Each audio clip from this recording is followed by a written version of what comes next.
تو یہ توانائی پیدا کر میرے نبی کریم علیہ الصلوۃ والسلام نے اپنی امت کو مایوسی سے منع کیا. فرمایا رب سے دعا مانگو تو اس طرح نہ مانگا کرو, یہ مشکات میں حدیث ہے. فرمایا یوں نہ دعا مانگا کرو کہ یا اللہ دے چاہے نہ دے.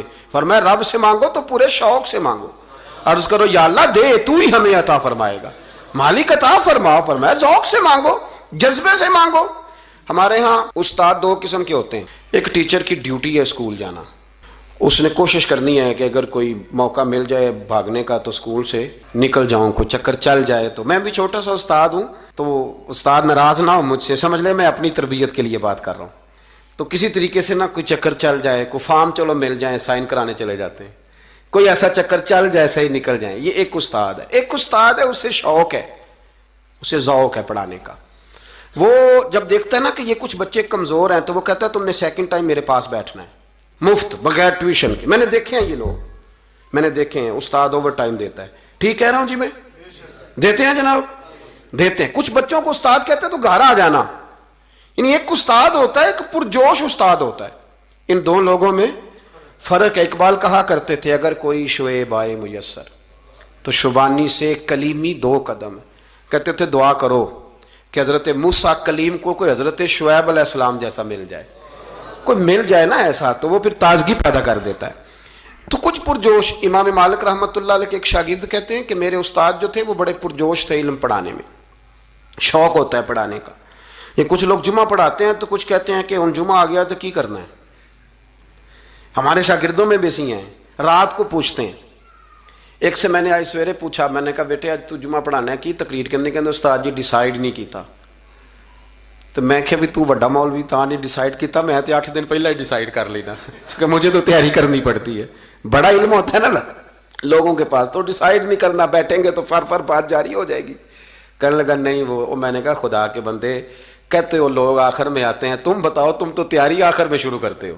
کچھ خدا کا خوف کریں بھائی. ایک استاد ہوتا ہے ایک پرجوش. امام مالک کے شاگرد فرمانے لگے کہ ہمارے استاد پڑھانے میں بڑے باذوق تھے, ان کا جذبہ رہتا تھا پڑھانے کا, اور کتاب سے وابستہ رہتے. پڑھنا پڑھانا, مسائل دریافت کرنا, یہ شعبہ ہے نا جی ہمارا. جس طرح آپ جس شعبے سے وابستہ ہیں تو اگر آپ اس کو چھوڑ دیں گے نا. فزکس کا استاد بھی کہتا ہے کہ اگر رات کو میں خود پڑھوں گا نہیں تو سویرے پڑھا نہیں سکوں گا. تو اگر آپ وابستہ نہیں نہ رہتے اپنے شعبے کے ساتھ, نئی نئی چیزیں پیدا ہوتی ہیں, جدت آتی ہے, تو آپ کو جوش ہی نہیں ہے اس شعبے کا, تو پھر بات کیسے آگے بڑھے گی. تو کہتے ہیں امام مالک بڑے جب بیمار ہو گئے شدید, تو شاگرد کہتے ہیں میں تیمارداری کرنے گیا, تو میں نے جب دیکھا تو مجھے چہرہ دیکھ کے سمجھ آئی کہ امام مالک کا آخری وقت ہے. بڑے کمزور ہو گئے, اور معدے میں اور پیٹ میں اتنی تکلیف تھی کہ انہیں دودھ پلایا جا رہا تھا چمچ کے ساتھ, پیالے کے ساتھ, صرف دودھ پی سکتے تھے, کمزور ہو گئے. فرماتے ہیں میں جا کے بیٹھا.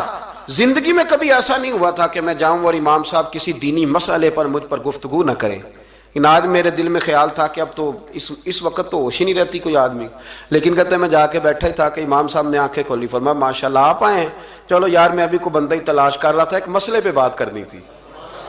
کہتے ہیں لفظ نہیں پورے ادا ہوتے, ان کے جملے ٹوٹتے ہیں, بیچارے کمزور ہو گئے, بڑھاپا ہے, ایک مسئلے پر بات کرنی تھی.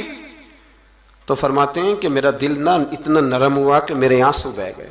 میں نے کہا اس حال میں بھی استاد جی آپ کو دین کی فکر ہے. کہنے لگے یار ایک آدمی نے مسئلہ پوچھا ہے تو اس کو حل کر کے دینا ہے, یہ رسول اللہ کا دین ہے, علماء کی ذمہ داری ہے آسان کر کے لوگوں تک پہنچائیں. ہر آدمی اس تک تو میں نے وہ دینا ہے, یہ میری وفا ہے اپنے مذہب کے ساتھ, آخری دم تک دینا. میں اپنی حیاتی تو قربان تھی وہاں, میری محمد بکیندے گزر گئی. یہ کرنا ہے کام, لوگوں کو آسان کر کے دین پہنچانا.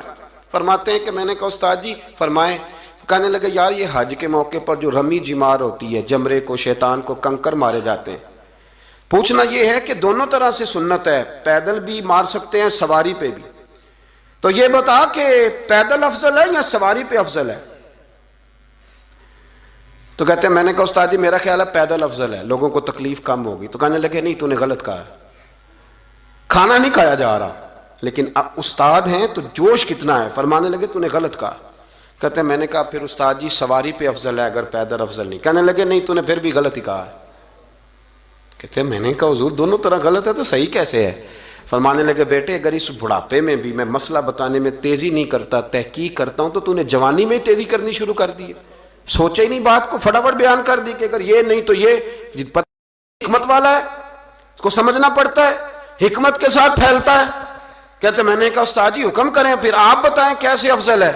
فرمانے لگے مستحب ہے، اچھا عمل ہے کہ ایک شیطان کو کنکر مار کے تو دعا مانگی جائے، اور اتنی دیر مانگی جائے جتنی دیر میں انسان 20 آیات قرآن پاک کی پڑھ لیتا ہے، اور یہ مستحب عمل ہے، یعنی کرے تو ثواب ہے، نہ کرے تو گناہ نہیں۔ مستحب ہے کہ دوسرے کو کنکر مار کے پھر دعا مانگی جائے، تیسرے کو کنکر مار کے کھڑے نہیں ہونا، دعا مانگتے مانگتے چلے جائیں۔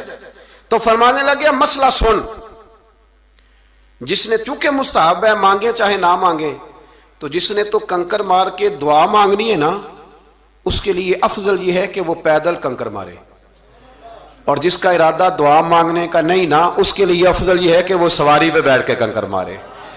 تو دونوں جہتیں بدل جائیں گی۔ فرماتے ہیں اس بڑھاپے اور کمزوری میں نے امام مالک کی وہ فقاہت دیکھی، اور فرماتے ہیں جب فارغ ہو کے نا امام مالک سے میں باہر نکلا، سلام لے کے میں دروازے پہ پہنچا تھا، ابھی کمرے کے دروازے پہ امام صاحب نے بلند آواز سے کلمہ پڑھا اور ان کی روح پرواز کر گئی۔